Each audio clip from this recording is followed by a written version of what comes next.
होई सोई जो राम रचि राखा, को करी तर्क बढ़ावे साखा। जय श्री राम।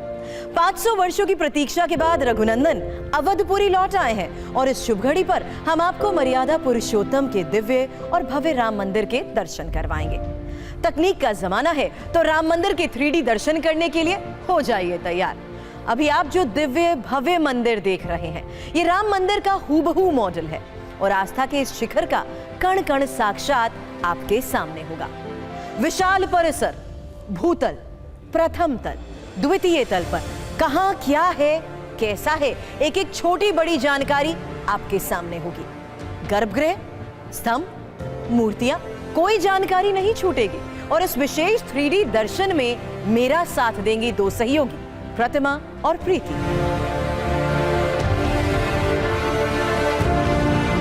प्रतिमा और प्रीति मंदिर के 3D मॉडल के अलग अलग स्थान पर मौजूद है, लेकिन इस समय मैं जहां पर हूं वो है मुख्य प्रवेश द्वार।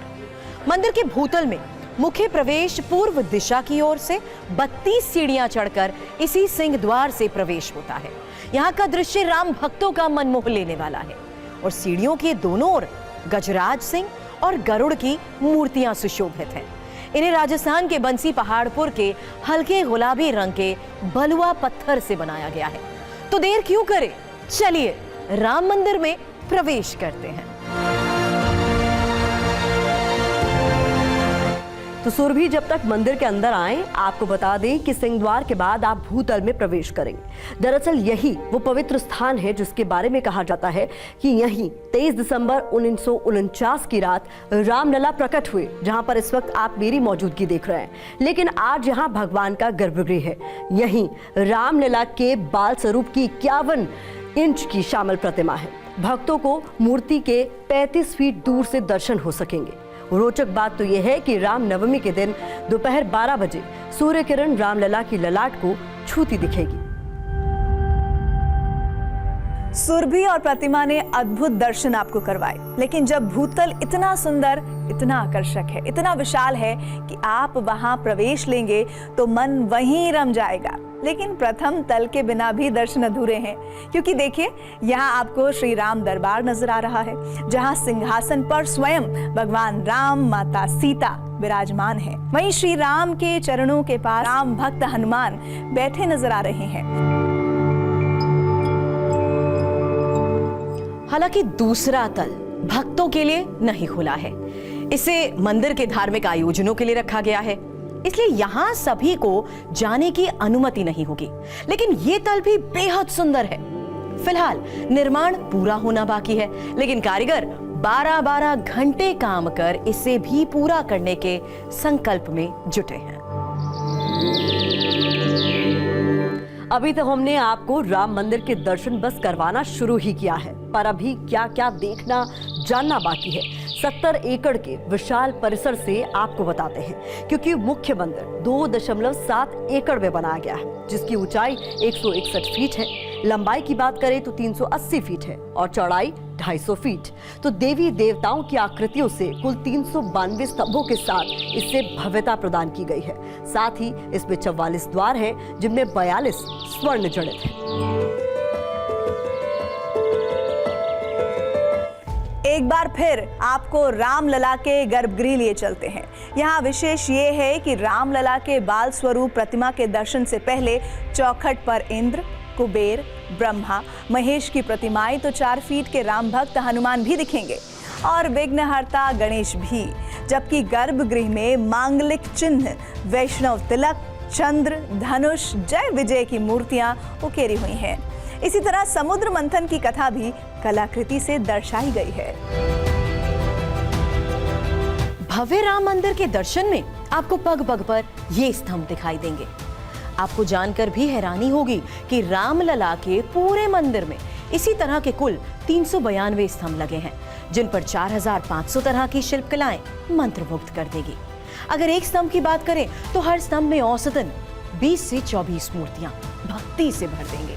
स्तंभ के पहले हिस्से में 8 से 12 मूर्तियां, दूसरे भाग में 4 से 8 मूर्तियां और तीसरे में 4 से 6 मूर्तियां। विश्वास करें, हर स्तंभ में त्रेता युग की झलक दिखाई देती है।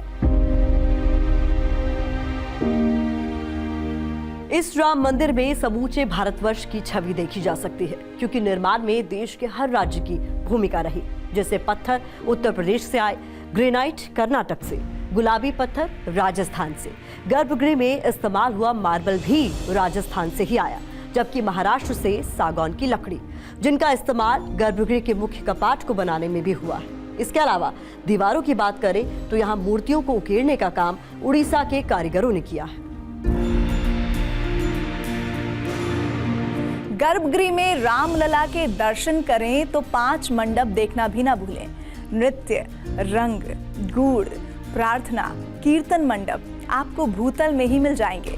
दरअसल मंदिर के मंडप अनुष्ठान के लिए स्तंभित हॉल होते हैं। अगर सिलसिलेवार तरीके से बात करें तो नृत्य मंडप का इस्तेमाल धार्मिक कृत्य और संगीत के लिए किया जाता है। रंग मंडप को नाट्य मंडप भी कहते हैं, जिसका इस्तेमाल संगीत के साथ नृत्य या नाटक के लिए किया जाता है। प्रार्थना मंडप में साधु संत प्रार्थना करते हैं। कीर्तन मंडप भक्ति पर आधारित भजन कीर्तन के लिए होता है। राम मंदिर दर्शन के लिए जाएं तो आयताकार परकोटा भी जरूर देखें। ये राम भक्तों का मन मोह लेगा। चारों ओर दिखने वाले परकोटे में 14 फीट चौड़ा मार्ग है और यहाँ भी 6 भव्य मंदिर बनाए गए हैं। भगवान शिव, माँ भगवती, देवी अन्नपूर्णा, भगवान सूर्य, भगवान गणेश और महाबली हनुमान के मंदिर। रोचक तो ये है कि परकोटे के बाहर दक्षिणी छोर पर भी 7 और मंदिर हैं। महर्षि वाल्मीकि, महर्षि अगस्त्य, महर्षि विश्वामित्र, महर्षि वशिष्ठ, माता शबरी, निषाद राज और अहिल्य के मंदिर।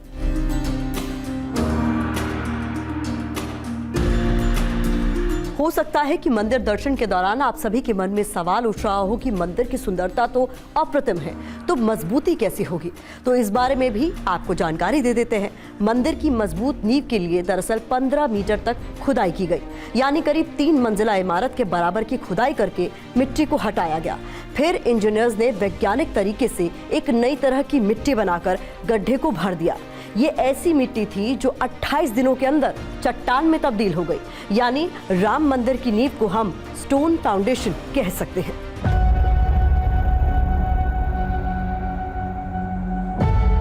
आज सारा देश राममय है। सनातन आस्था का शिखर राम मंदिर बन चुका है। लेकिन इतिहासकारों के मुताबिक साल 1881 में राम जन्मभूमि में 2545 ही मकान थे। हिंदुओं की संख्या 9499, मुसलमान 2141 थे। इसी तरह मंदिर 96 और मस्जिद 36 पर लंबा समय बीत गया।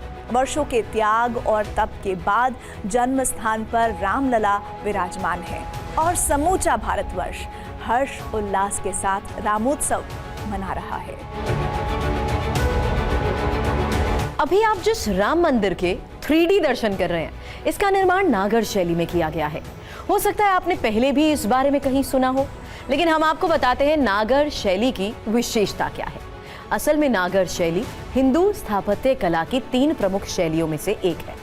नागर शैली को उत्तर भारत में मंदिरों की सर्वश्रेष्ठ शैली मानते हैं और सबसे खास बात तो यह है कि नागर शैली के भवनों में लोहे और सीमेंट का इस्तेमाल नहीं होता और जिस वजह से इनकी आयु भी लंबी होती है।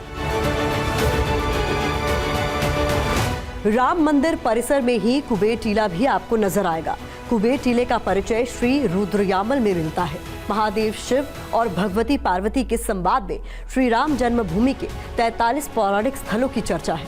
उसमें से एक स्थान कुबेर टीला भी है। आप कुबेर टीले की ऊंचाई से श्रद्धालु राम मंदिर के दिव्य दर्शन कर सकेंगे।